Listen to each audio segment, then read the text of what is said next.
Steps on high.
Executive Director Kevin Chilherd.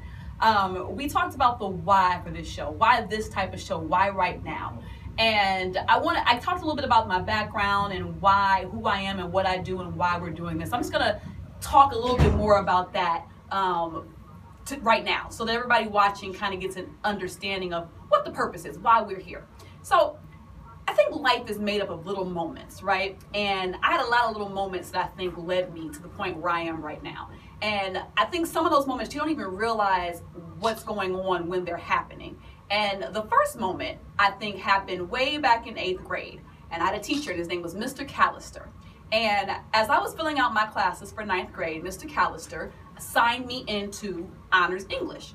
And nobody in my class, not everybody in my class was. They were picking their regular English classes, and I kind of read what honors English said, and the idea of having a weighted grade kind of appealed to me, and I signed up. And Mr. Callister looked at me, and he said, "You know what, Michelle, you'll do good in that class." And he signed it without giving a second thought, and that's how I ended up in honors 9th grade English. That 5-second signing of the name. What I didn't realize then put me on a path where I was then in classes. So the way high school classes work, I'm sure you all know, if you're in one specific class, the rest of your schedule has to be fitted so that you can have those particular classes. Well, being in honors English meant that I was in classes with certain people, all the time. I saw them all the time. We were all the quote unquote honor students. So you get all the way to 12th grade. And I decided in 12th grade I had got early decision to the college I wanted to go to. I wanted to get out of school early. I did not feel like being in AP government for an entire semester when I could still graduate with taking half a semester of regular government, and I was going to go get my diploma. When I made that one change to my schedule, I went back to being in class with the people that I had not seen during the school day in 4 years. And what I recognized in that moment sitting in Mr. Reardon's class was that sometimes things and the people that I was around, some of them were on the track for different things and were taking different avenues, pathways, or whatever. But I realized in that moment, sitting in Mr. Reardon's class in regular government and not AP government, that a lot of the people and the things that I had been exposed to in honors English was setting me on a path that was a little bit different than the people that I was sitting in my other government class. So that was the first time I kind of recognized the power of education. The things that we got exposed to were a little bit different, and so kind of pushed me in a different direction. So then I go to college, and I meet a young man, and we're sitting one day and we're having a conversation, and he shares with me that he could not read until the 4th grade. And that floored me. How could you not read until the 4th grade? I won't say his name in case he's watching and he's like, Michelle, why do you shout me out? So he couldn't read till the 4th grade. And that conversation, combined with my experience in 12th grade, made me think that, you know what, I don't quite know in freshman year what I want to do yet. But I know I want to help kids in some way in education because it's very important. So fast forward all the way into graduation, I found out about a program called Teach for America. I decided to go be a teacher for a couple of years, figured I'd do that before I did something else. And I got in the classroom, I'm gonna be this teacher, and I realized immediately that a lot of my kids were behind because I was teaching in an urban school, and I had to do a lot of pulling them up to get them where they needed to be so that they could excel. But the problem was, I spent my whole year creating this great environment, and when I created that great environment, I then sent them back out into an environment that was not conducive to learning. And probably about my end of my first year, beginning of my second, I said, you know what, this is whack. I need to figure out a way to get these kids and maintain them. And the only way I could think of to do that where I was in my life was to be a principal. So then fast forward to all these years, I take my classes, I get my principal's license. You quickly learn, and I think you see where the story is going. Every time you reach one level, you get to the next level and you realize you have to do more, you have to do more. I became a principal and quickly realized that although I could create a nice insular bubble with my class, that it was really unrealistic of me to think that I could do a whole lot more, really unrealistic of me to think that I could do everything that they needed just at the building level. There's so many moving parts and pieces to education. And when you get to the building level, what you realize is there are things they don't tell you. Power that people think you have, that trust me when I say people, I do not have a lot of power, but people think that you do. And so it became very clear to me very quickly that if I wanted to continue to impact change at an even greater level, I needed yet another platform. And here I am. This, people, is my platform. This platform right here is for me to help you and to help you get the pieces of education that either someone from up high, way over my pay grade level, said, you know what, we're not going to teach that in school, or, you know, that's not important. We're going to leave that out of the curriculum. But when you get out into the real world, these are the pieces of the puzzle that you need. There's no course in my building on financial literacy and education. That is a piece that needs to be taught. There is no course in my building on entrepreneurship, but that is a piece that needs to be taught. There is no piece in my building on how to navigate the criminal justice system, how to find a school that is not a traditional four-year public education process. That's not taught. And all of those things should be taught at a greater level and way far deeper than what they are right now. So that, people, is why we are here. We are here because every Thursday at 6 o'clock, we are going to discuss topics that will hopefully transform your world, because we're going to give you awesome information, offer solutions, and help you piece together pieces of the puzzle that, for whatever reason, institutional reasons, traditional reasons, they're just hidden. They're just not there. But once we reveal them, our hope is that you are able to take those pieces and transform your world. So that's why we're here. And I hope that you stay with us on this journey every Thursday at 6 o'clock. Normally during this time is when, instead of talking about my journey, I talk about the trending topics in education and things like that. But obviously I just spent 5 minutes talking about my journey, and we have some really great guests today on the show, and I want to make sure I can introduce them to you. So I'm not going to do a whole lot today except for one that I've got to talk about: Cory Booker. I don't know how many of you are familiar with what's going on right now with the confirmation hearings for Brett Kavanaugh. I think Brett's his first name, but essentially Mr. Kavanaugh has written some emails where they are definitely incriminating in terms of his views on racial profiling and other issues. The Senate is privy to this information, but the public is not. And Senator Cory Booker, my guy, I love Cory Booker. I met Cory Booker many years ago when I was a teacher in Newark, New Jersey. He probably, if I walked past him on the street, would not remember meeting me, but I definitely remember meeting him. He was, at that point, a city councilman in Newark, New Jersey. He was trying to become mayor, and he was during his first election for mayor, because he actually lost and had to run again. But I met him at a dinner, and I thought that he was just a phenomenal, charismatic speaker. And really, in terms of politicians, you don't get all good, but you can get a lot of good. And I thought I saw a lot of good in Cory Booker. And so I love him. And he made the difficult stance today to possibly be ousted from the Senate, because he is going to release the information that he felt was incriminating as we're going through these processes for confirming Kavanaugh. And I think that in terms of this show, why that is important, I think that's because it shows us that, one, something that we're going to be talking about a lot on this show: voting. I think they skim over the voting process in school, and they tell you that you can do it and it's your right, but they don't really explain the power behind the vote. Because the people right now who are sitting on those confirmation hearings, it's not me and you. It's the people that we voted to put into office who are sitting there making the decision about whether or not somebody gets to sit on the Judicial Committee for life, people.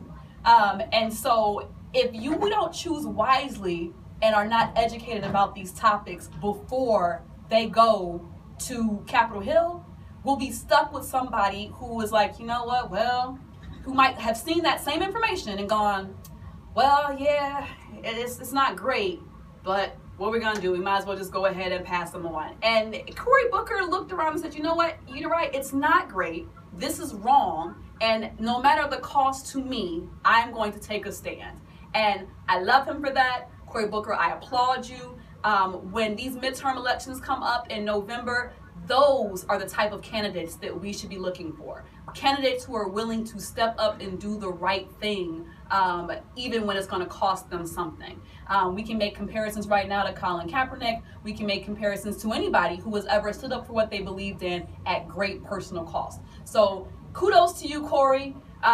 Maybe if you see this and I tag you in it, you remember that you met me at a Teach for America dinner in Newark, New Jersey in 2000. Hi, do you remember? He don't remember. But kudos to you, Cory, and everybody. One of the things we're going to be talking on this show is a lot of education around the issues and the people that we're putting in office to make these kind of decisions for us. So you go, Cory Booker. Love you. Before we get into our first commercial break, I want to share with you our first guest, our cutest guest. And since we've only had no guests, I guess it's not really, she's our cutest one, definitely. Miss Peyton McCorvey. Peyton, can you come and visit with us? Hey, Peyton. Hi. Sit down right there. How are you? Good. How old are you, Peyton? 7. You are 7 years old. Where do you go to school? John F. Kennedy Elementary School. She goes to John F. Kennedy Elementary School in Maple Heights. And why Peyton is here is because, yes, we're talking about a lot of hard subjects, but sometimes I feel like we need to remember that there are things worth celebrating. So every week, we are going to celebrate something that some of our young people are doing that's just absolutely amazing. And Peyton, you do something absolutely amazing at every Cavs game, don't you? Yeah. What do you do at the Cavs games, Peyton? Dance. You dance. How long have you been dancing? When I'm 4. She started dancing when she was 4 years old. So if you're 4 and you started dancing and you're 7 now, how many years is that? 3. 3 years. 3 years. She's been dancing for 3 years. And you dance someplace pretty special, don't you? Where do you dance? The Q. The Q. Every home game, or is it every home game or just some home games? Some home games. Peyton is at the Q dancing, and tell me what the name. What is the junior scream team? Yes. She dances with the junior scream team. And you audition for that, don't you? Yes. Every year, right? Yeah. And so every year since she was 4, she has been making the junior scream team at the Cavaliers, and I think that is pretty amazing. Were you nervous when you auditioned? No. Are you nervous now? No. So would you be nervous if I asked you to show us something that you've done at the a routine or something for us? No. No? Okay. So we're gonna play the music. And you're gonna go ahead and give us a taste, right? Ready? Play. All right. So they're gonna play. This is Pep Rally. Not on the rights to this movie. Go ahead. It goes left foot. It goes right foot. It goes left foot. It goes right foot. Catch the ball, touch them toes, turn around like it's gold. Back it up, so you know you got control. Go Peyton, go Peyton, not your birthday. Oh Peyton, go, go, go, go, go, go, go. Oh, there's some pep rally, my friends be at the pep rally. Screaming and shaking, man, we at the pep rally. Oh, go ahead and dip patty. Then go play in my jam, then let me shake my jelly. All right, good job, Peyton. Thank you so much for coming and sharing that with you. Coming out with us. Okay, well, we are going to take a quick break, and when we get back, we're going to get into our first guest. We're going to have Jacob Bosley with the Cleveland Metropolitan School District to come and talk to us about the 3rd grade reading guarantee. So we'll be right back.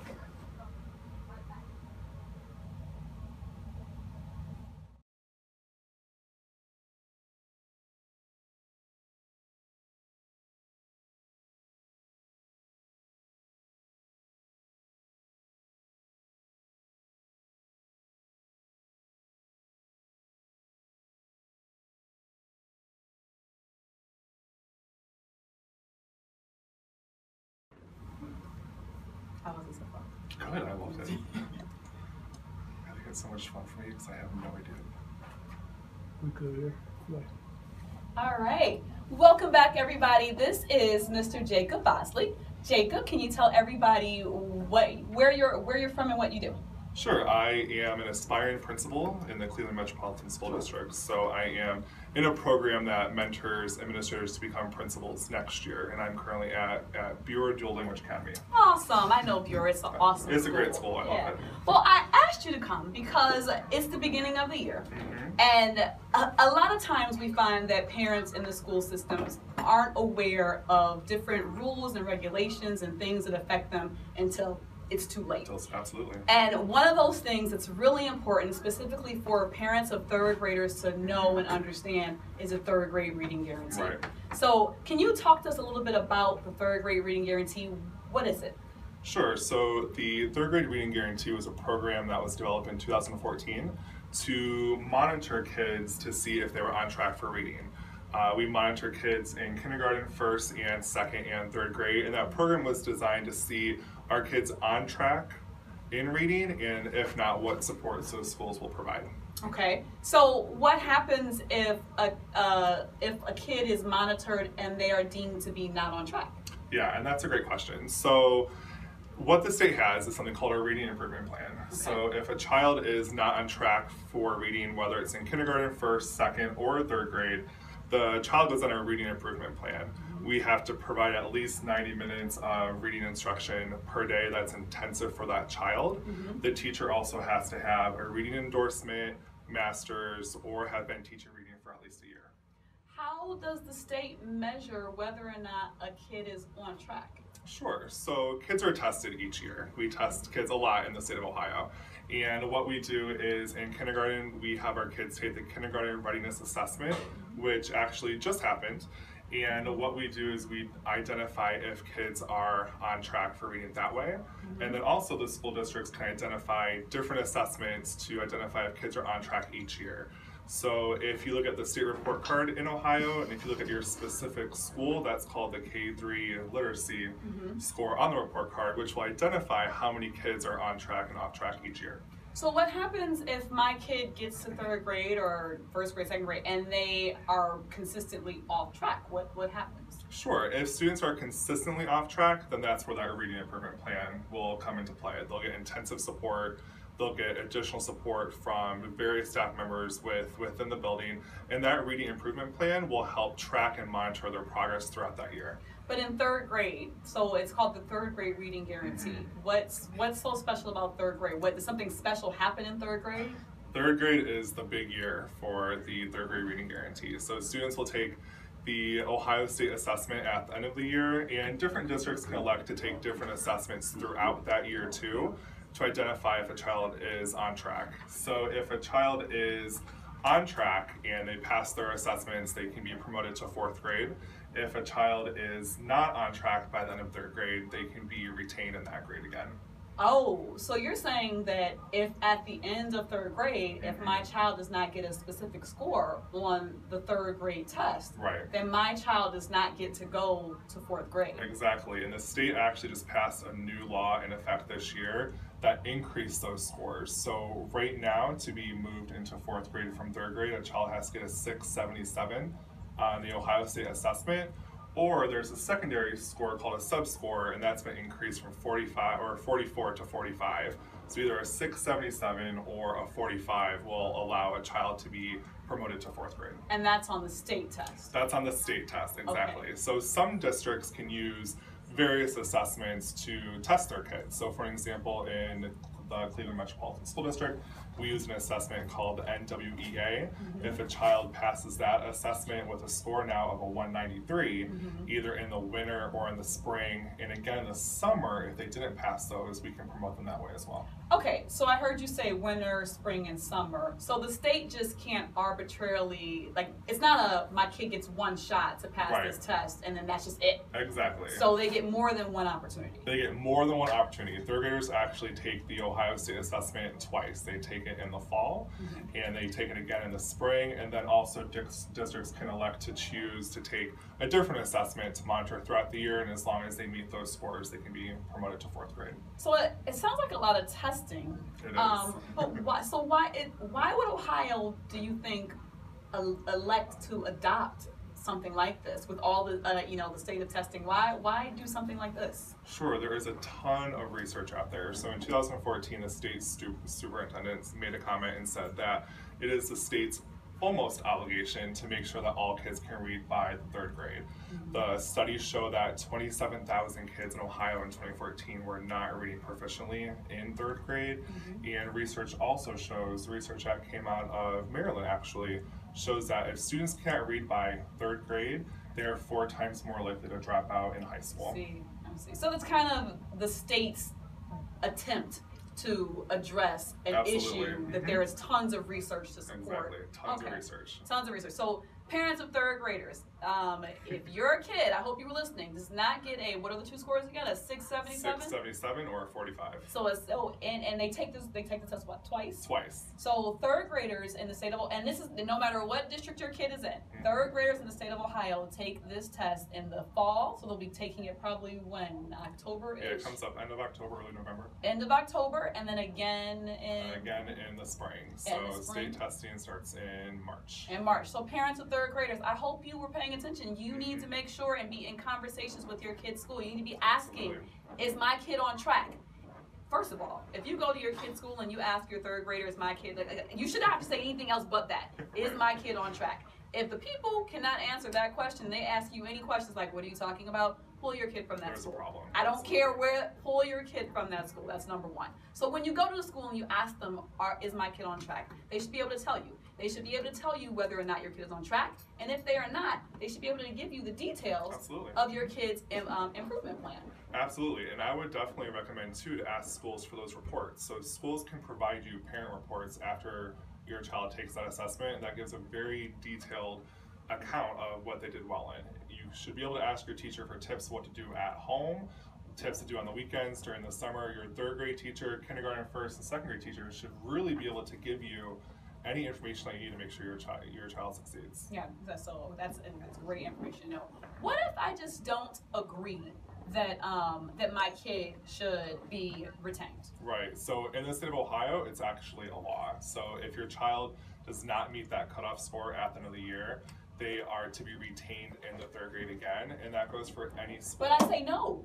Too bad. If you say no, we say, unfortunately, the law states that if you don't pass that test, you have to be retained in the third grade.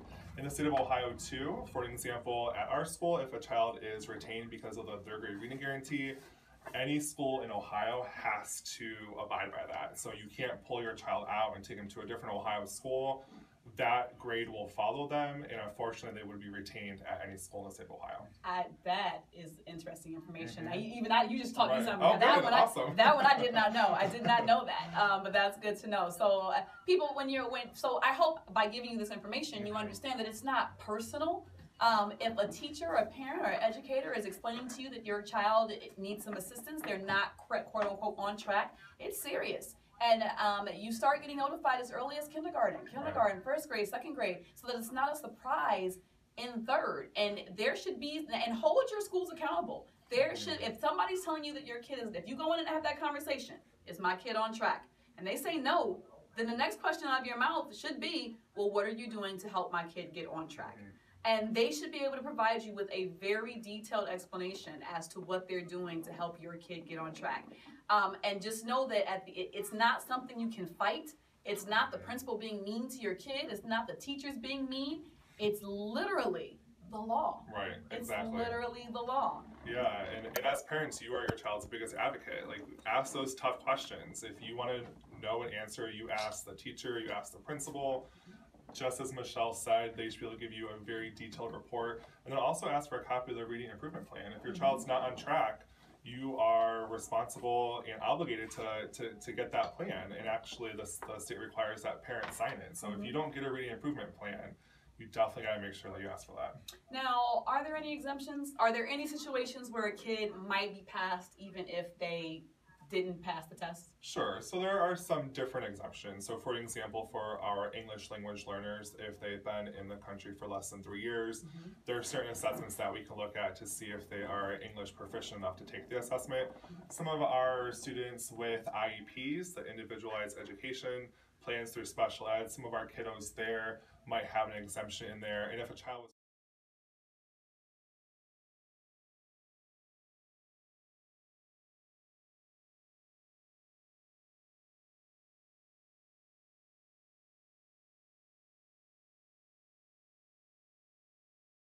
board games. My sister and I had a closet of avalanche of Milton Bradley games. So whenever I have someone on the show, I always ask them if they would mind playing a game with me, because I sometimes get a little bit territorial. I used to tell my sister all the time that I was the better game player. She would say that she was. So what I would like to do right now is have a speed round of Connect Four, if you will. Sounds good. Winner take all. Love it. I'll be yellow, you can be red.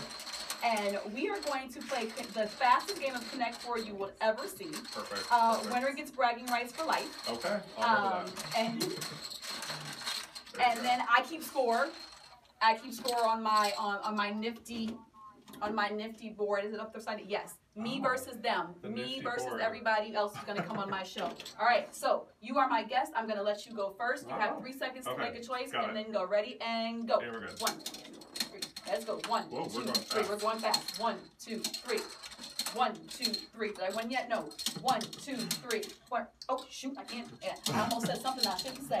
Oh my goodness! He might be beating me. Oh my god! Oh my god! I don't know what to do. Okay. Where are we? I think I got it. Did you get it? Yep. Holy crap! He got Let's show the proof. Let's show All right, the proof. show the proof. I want to see it on the board. On the inaugural game. Gotta see it on the board. On the inaugural game, it is 1 them, 0 me. Oh my Love goodness. Jake, it has been a great pleasure to have you. Thank you so much for coming by. I appreciate it. We are going to take another break really quickly, and when we come back, we're going to have Jawan Smith, the founder of Getting Our Babies to College 101. Great organization too.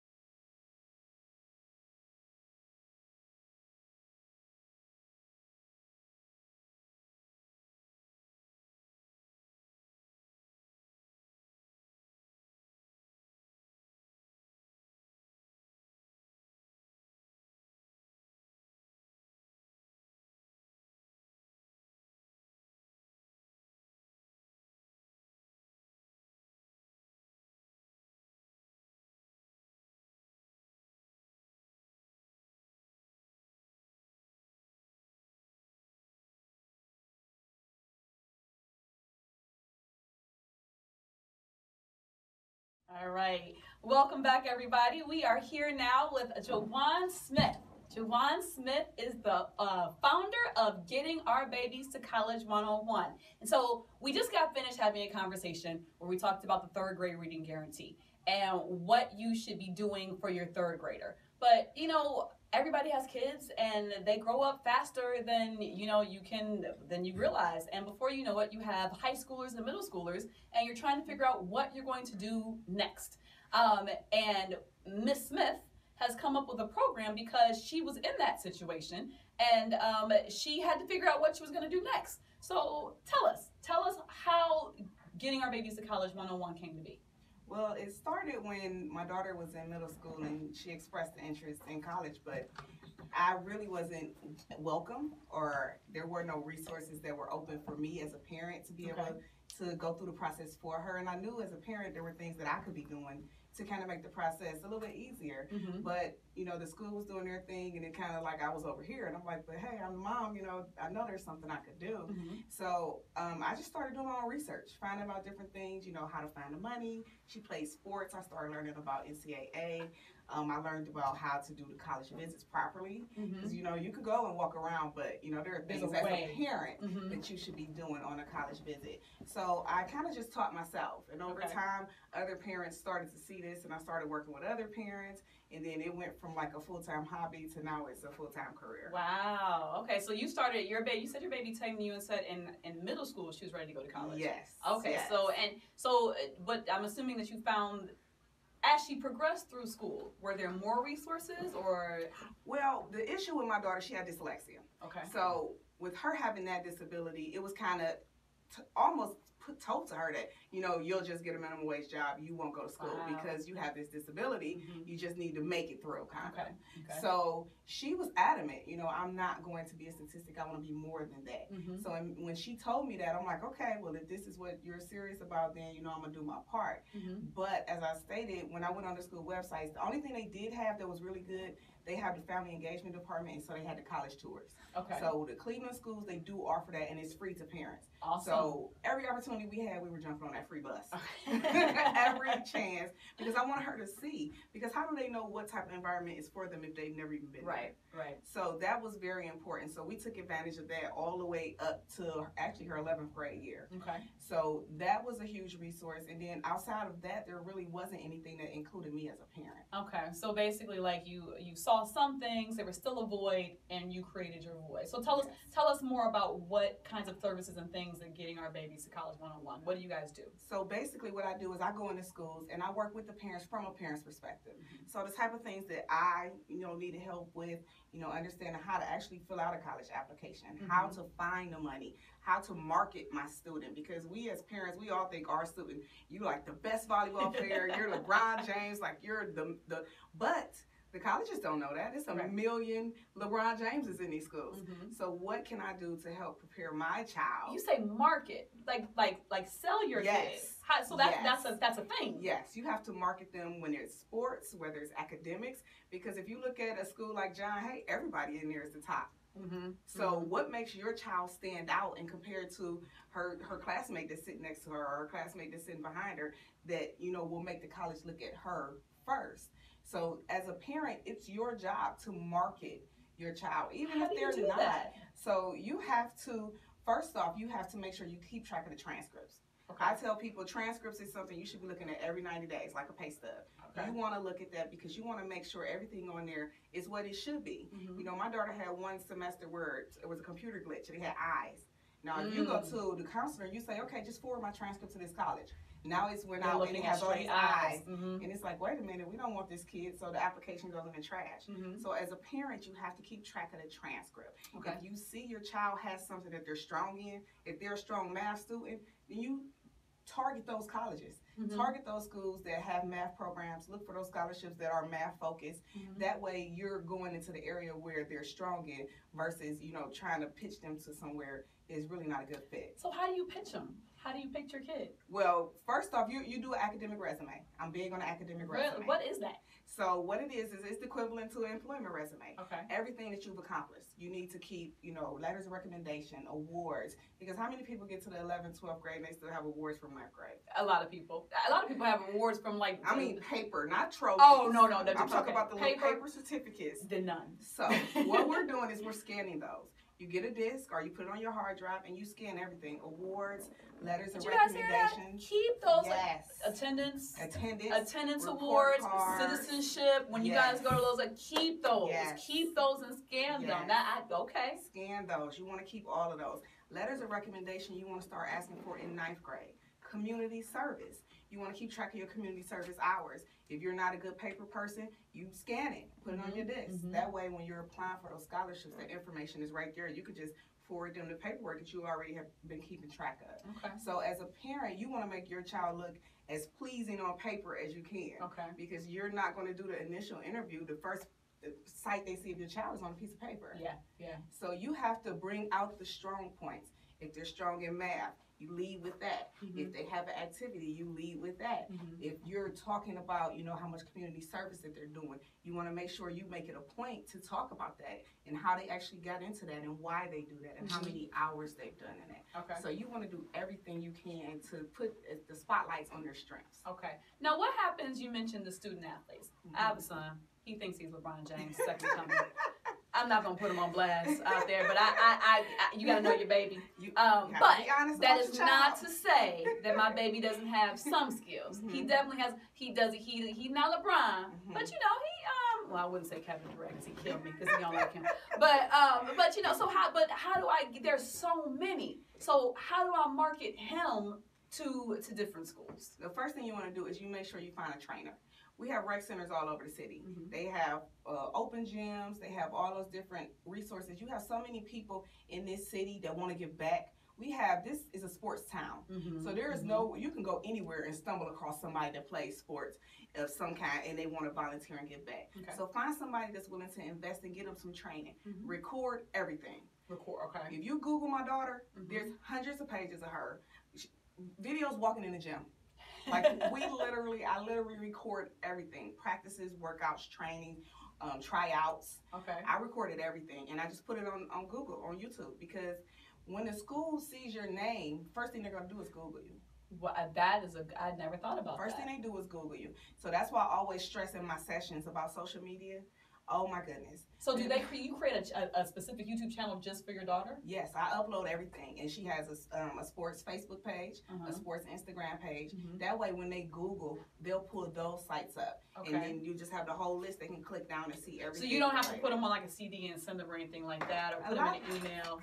A lot of times they only want to see like a couple clips. Okay. Now, if it is important to get a highlight reel made. Okay. And I say probably like 10th grade, they should have a highlight reel. 10th grade, okay. I'm not an A-ball. Okay. But they want to see the person in person, because everybody know in the highlight reel you're gonna show your best parts. But the one time he dunked, I'm showing that one time. Right. I'm showing that one time. So they want to see where you need help at. They want to see your flaws. How much work do they have to do with your students? Okay. So the goal is to make sure you're sending them enough information, and on the Recruit Me links.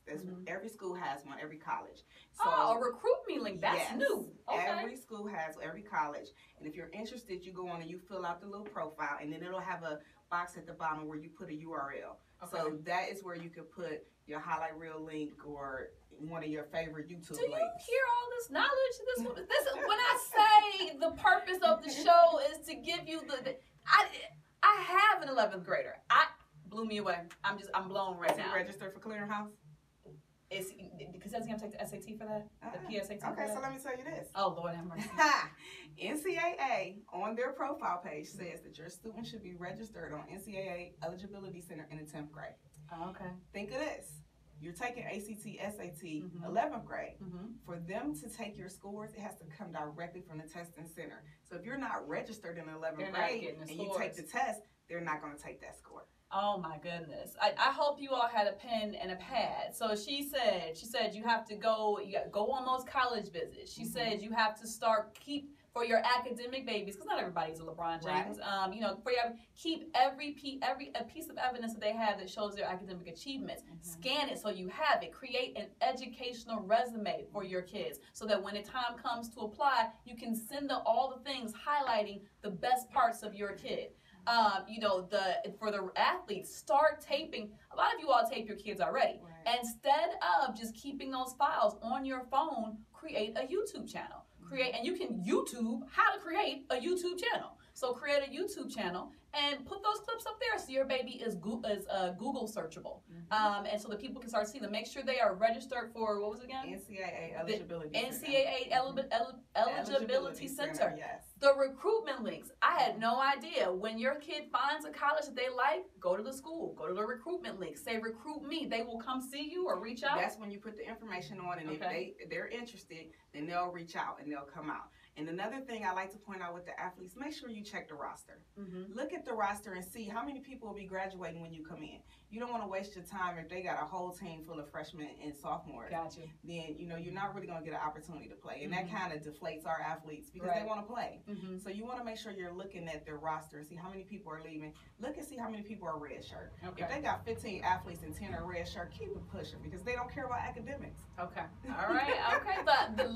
You are coming back. We have to have her back because this is the beginning of the year. So your homework assignments for right now are start creating your resume. Start looking at those schools. Be researching where you can go see your schools for free. Register, recruit me, and Google Clips. 5 homework assignments. And when she comes back, I'm sure there will be different things in December, January that you should be doing. Yes. To start getting your babies ready. And again, she started, when did you start with your baby? We started in 7th grade. 7th grade. 7th grade. So the third grade reading guarantee for our 3rd graders, the college readiness for our 7th, 8th, 9th, 10th, 11th, and 12th graders. Thank you. Where can people get more information? They can name of my program is Getting Our Babies to College 101. My website is gobtc101.com. Let's say that one more time. gobtc101.com. Okay. They can follow me on Instagram. I'm on Twitter at gobtc101. I'll be at the Teen Summit at Cleveland State at the end of the month, and that is free. That is actually a student athlete session. Okay. So if you're a student athlete, come. It's free. It's at Cleveland State. Okay. Awesome. Well, she will be back. Thank you so much. Now, before we get out of here, take this L. We're gonna do one more game. I have to redeem myself. I'm so embarrassed. Use your stress ball. I got it right. I'm so embarrassed. Maybe it was the fact that I was red. So this time I'm gonna be yellow. Was I yellow last time? Okay, well then I'll be red this time here, and I'll let you be yellow. And I'll be red. I'm an athlete, so I'm competitive. So. I'm sure. If I take another, first of all, if I take another L, I'm retiring Connect 4. I'm retiring Connect 4. We end up playing again on the show again. All right, so here we go. Yeah, since technically I did lose, I get to go first. You get to go first. Okay, go ahead.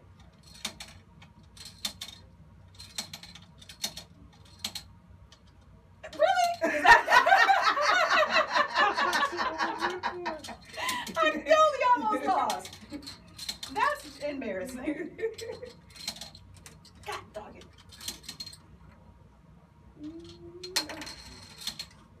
Not doing that. God. This isn't good. This might be a cat's game.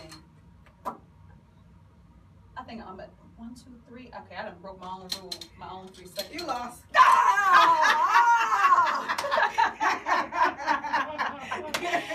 God dog it! All right. Let's turn it around so they can see. Really, we gotta turn it around. We're about to sign off. I hope you guys enjoyed our first episode of The Principal. We will be here every Thursday at 6. If you would like to share some information with us, if you have a baby and you want your baby to be spotlighted, and we do Skype interviews too, if you have information that you want to share that you think is transformative, I think the information that we share tonight could truly change some lives. Go to our website, www.readjustlikeme.com, and click on the Let's Chat page, and you'll have all the information on how to contact us and maybe come and share some information with us on the show. That's www.readjustlikeme.com and click the Let's Chat page. I hope you guys enjoyed the show. I cannot believe I lost. I should have gave you guys a note, like you were supposed to let me win. It is my show. So we're going to sign off. You guys, thank you so much for watching. Have a great weekend.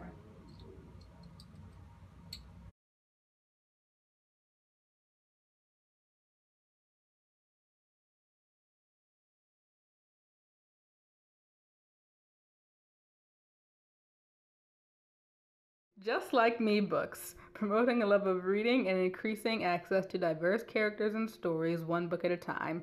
For more information about our services, visit us at www.readjustlikeme.com.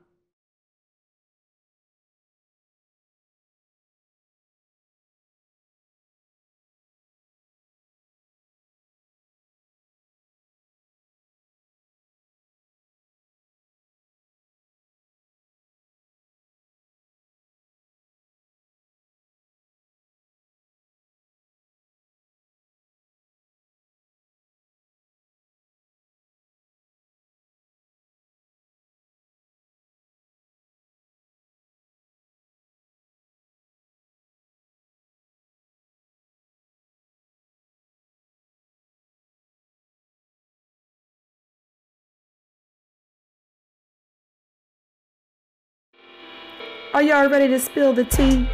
Tea Time with Candy and Stacy, every Friday at 6, exclusively on Chill Vision. Like the Chill Vision page on Facebook so you never miss an episode.